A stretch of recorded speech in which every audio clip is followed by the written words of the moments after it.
ಪ್ರಿಯ ವೀಕ್ಷಕರೇ, ನಾನು ನಿಮ್ಮ ಪಾರ್ವತಿ.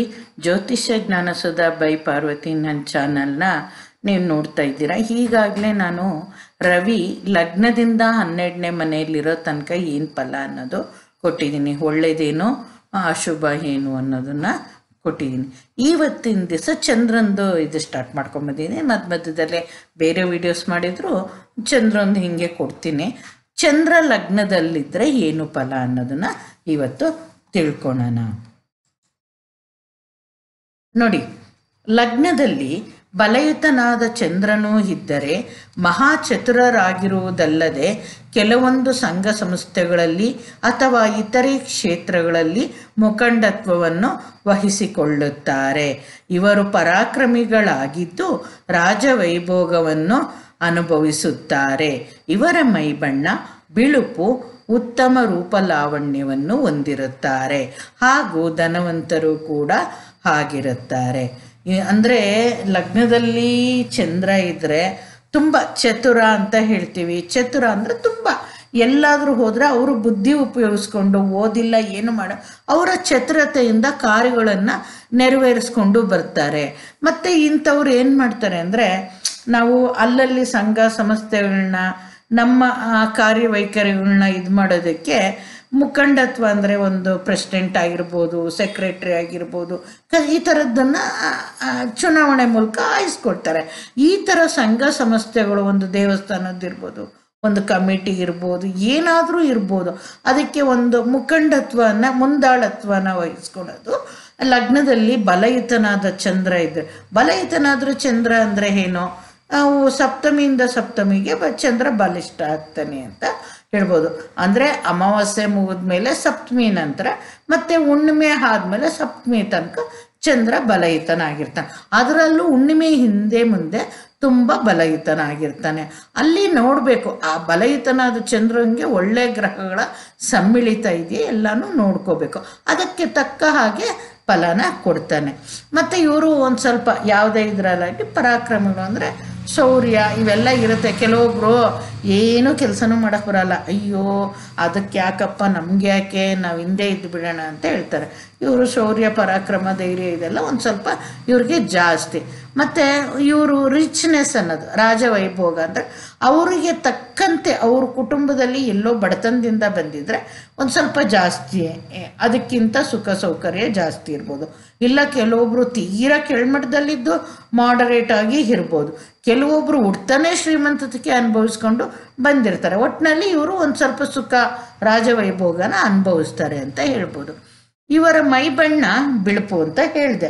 ಮೈಬಣ್ಣ ಬಿಳುಪು ಅಂದರೆ ಯಾಕೆ, ಚಂದ್ರ ಬಲಿಷ್ಠ ಇದ್ದರೆ ಶುಭ ಗ್ರಹದ ಇದಿದ್ದರೆ ಏನಾಗ್ತಾನೆ, ಅವ್ರ ಬಣ್ಣ ಬಿಳುಪಾಗಿರುತ್ತೆ. ಮತ್ತು ನಾವು ಹೆರಿಡಿಟರಿ ಫ್ಯಾಕ್ಟರನ್ನು ಸತ ನೋಡಬೇಕಾಗುತ್ತೆ.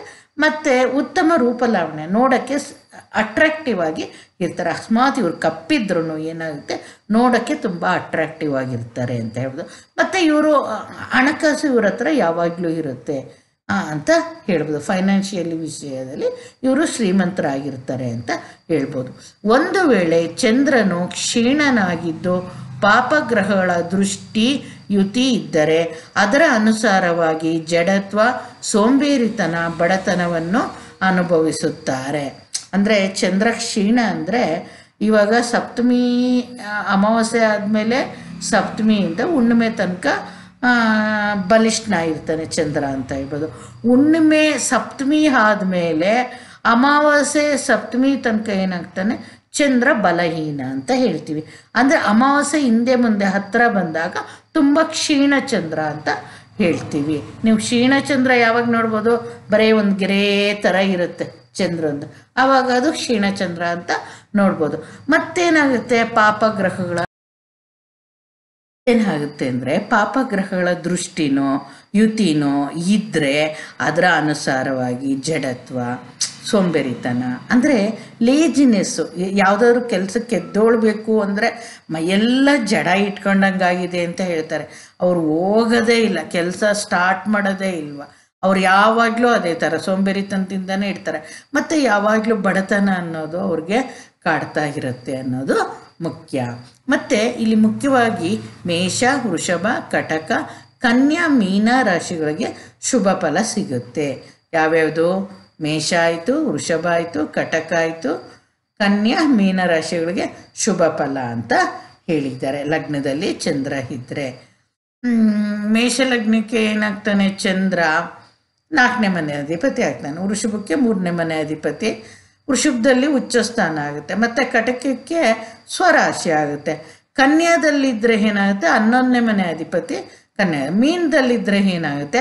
5ನೇ ಮನೆ ಅಧಿಪತಿ ಮೀನದಲ್ಲಿ ಇದ್ದಂಗೆ. ಮೀನ ಲಗ್ನ, ಮೀನ ಇದರಲ್ಲಿ ರಾಶಿ. ಒಟ್ಟಿನಲ್ಲಿ ಈ 5 ರಾಶಿಗಳಲ್ಲಿ ಇದ್ದರೆ ಚಂದ್ರ ಶುಭ ಫಲಗಳು ಚಂದ್ರನಿಂದ ಸಿಕ್ಕುತ್ತೆ.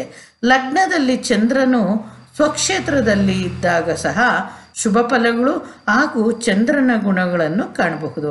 ಅಂದರೆ ಲಗ್ನದಲ್ಲಿ ಅಂದರೆ ನಾವು ಯಾವಾಗಲೇ ಅಲ್ಲಿ ಏನೇ ಒಂದು ಆರೋಸ್ಕೋಪ್ ತಗೋ, ಚಂದ್ರ ಸ್ವನಕ್ಷತ್ರ ಅಂದರೆ ಸ್ವಂತ ನಕ್ಷತ್ರ. ಸ್ವನಕ್ಷತ್ರ ಚಂದ್ರಂಗೆ ಯಾವ್ಯಾವುದು? ರೋಹಿಣಿ, ಹಸ್ತ, ಶ್ರವಣ. ಚಂದ್ರ ಶ್ರವಣ ನಕ್ಷತ್ರದಲ್ಲಾಗಲಿ, ಹಸ್ತ ನಕ್ಷತ್ರದಲ್ಲಾಗಲಿ, ರೋಹಿಣಿ ನಕ್ಷತ್ರಗಳಾಗಲಿ ಆವಾಗ ಶುಭ ಫಲ ಹೆಚ್ಚುತ್ತೆ, ಚಂದ್ರನ ಗುಣಗಳು ಹೆಚ್ಚುತ್ತೆ ಅಂತ ಹೇಳ್ಬೋದು. ನೆಕ್ಸ್ಟ್ ನೋಡೋಣ. ಲಗ್ನದಲ್ಲಿ ಚಂದ್ರ ಪಾಪಗ್ರಹಯುತನಾದಾಗ ಶೀತಬಾಧೆ ಇರುತ್ತದೆ. ಲಗ್ನದಲ್ಲಿರುವ ಚಂದ್ರನು ಸ್ತ್ರೀಯರಿಂದ ಗೌರವ, ಸಮ್ಮಾನ, ಸ್ಥಾನಮಾನ ಲಭಿಸುವಂತೆ ಮಾಡುತ್ತಾನೆ. ಇವರನ್ನು ಕಂಡರೆ ಸ್ತ್ರೀಯರು ಇಷ್ಟಪಡುತ್ತಾರೆ. ಚಂದ್ರನು ಶುಭ ಗ್ರಹಗಳ ಯುತಿಯನ್ನು ಹೊಂದಿದ್ದರೆ ಆಯಾಯ ಗ್ರಹಗಳ ಅನುಸಾರ ಶುಭ ಫಲ ಹೊಂದುತ್ತಾನೆ. ನೋಡಿ, ಲಗ್ನದಲ್ಲಿ ಚಂದ್ರ ಏನಾದರೂ ಪಾಪಗ್ರಹ ಅಂದರೆ ಯಾವುದಾಗುತ್ತೆ? ಶನಿ, ಶತ್ರುನೂ ಆಗ್ತಾನೆ, ಪಾಪನೂ ಆಗ್ತಾನೆ.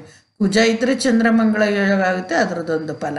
ರಾಹು ಕೇತುಗಳ ಜೊತೆ ಇದ್ದಾಗ ಏನಾಗುತ್ತೆ? ಮತ್ತು ಅಮಾವಾಸ್ಯೆ ಚಂದ್ರ ರವಿ ಜೊತೆ ಹಿಂಗಿದ್ದ ಒಂದು ಸ್ವಲ್ಪ ಆ ಕಂಜಂಕ್ಷನ್ ಅನ್ನೋದು, ಕ್ಲೋಸ್ ಕಂಜಂಕ್ಷನ್ ಇದ್ದಿದ್ದ ಕೋಲ್ಡ್ ಅನ್ನೋದು ಆಗುತ್ತೆ.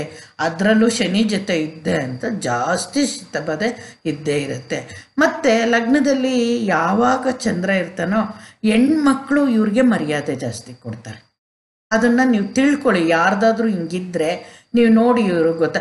ಮತ್ತು ಜಲ್ದಿ ಬೇಗ ಸ್ತ್ರೀಯರು ಅಂದರೆ ಹೆಣ್ಮಕ್ಳು ಇವರನ್ನು ಇಷ್ಟಪಡ್ತಾರೆ. ಇವ್ರ ಗುಣಕ್ಕೂ ಏನೋ ಹೆಣ್ಮಕ್ಳು ಅವರನ್ನು ಇಷ್ಟಪಡ್ತಾರೆ, ಒಳ್ಳೆ ಗುಣಕ್ಕೆ ಅಂತೇಳಿ.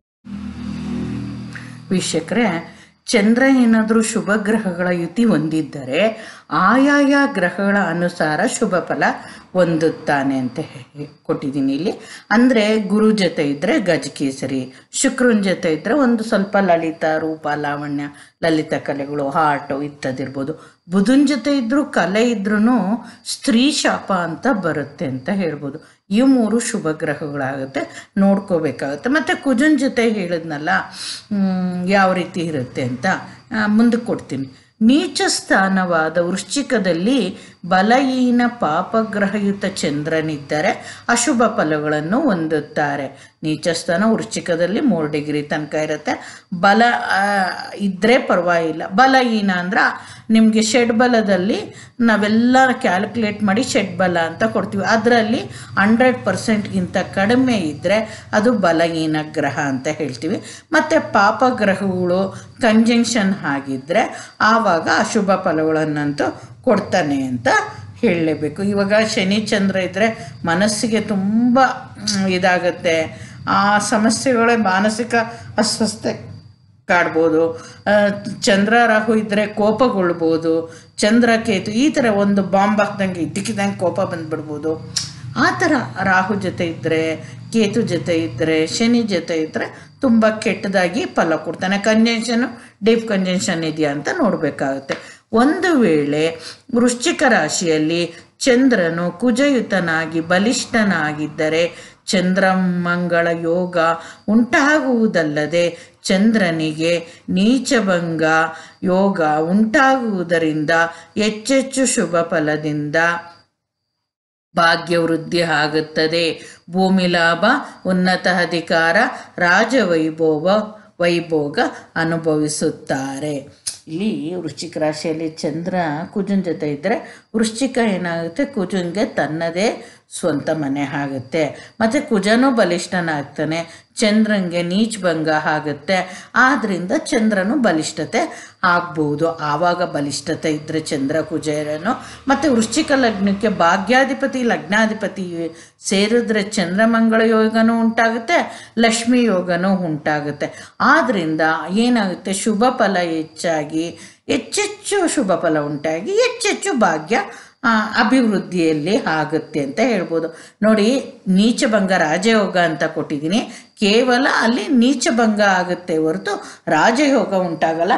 ರಾಜಯೋಗ ಯಾವಾಗ ಅಂದರೆ ಲಕ್ಷ್ಮೀ ಯೋಗ ಮತ್ತು ಚಂದ್ರಮಂಗಳ ಯೋಗ ಎರಡೂ ಉಂಟಾಗೋದ್ರಿಂದ ಒಂದು ರಾಜ ಥರನೇ ಅವರು ಬಾಳ್ತಾರೆ ಅಂತಲೂ ರಾಜಯೋಗ ಅಂತಲೂ ಹೇಳ್ಬೋದು.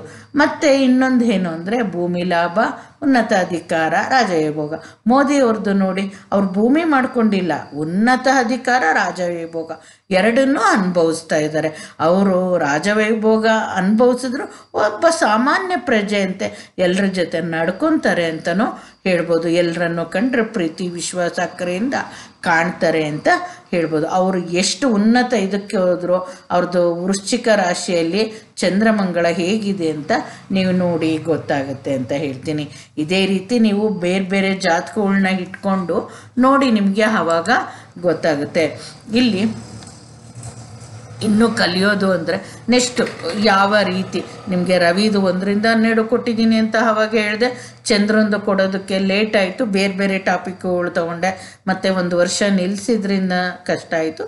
ಇನ್ಮೇಲೆ ನಿಮಗೆ ಬೇಗ ಬೇಗ 3 ದಿವಸಕ್ಕೋ ವಾರಕ್ಕೋ ಒಂದೊಂದು ವಿಡಿಯೋ ರಿಲೀಸ್ ಮಾಡ್ತಾ ಇರ್ತೀನಿ. ರೆಡಿ ಇದ್ದಾವೆ ವಿಡಿಯೋಸು, ನೋಡ್ತಾ ಇರಿ ಹೀಗೆ ಅಂತೇಳ್ಬಿಟ್ಟು. ಯಾರಿಗೆ ಲಗ್ನದಲ್ಲಿ ಚಂದ್ರ ಇದ್ದರೆ ಏನು ಫಲ ಅನ್ನೋದು ನೀವು ನೋಡ್ಕೊಳ್ಳಿ, ಯಾವ ನಕ್ಷತ್ರದಲ್ಲಿದೆ ಅಂತ ನೋಡ್ಕೊಳ್ಳಿ. ಆಮೇಲೆ ನೀವು ಅನಲೈಸ್ ಮಾಡ್ಕೋಬೋದು. ಮುಂದಿನ ವಿಡಿಯೋದಲ್ಲಿ ಭೇಟಿ ಆಗೋಣ. ನಮಸ್ಕಾರ ವೀಕ್ಷಕರೇ.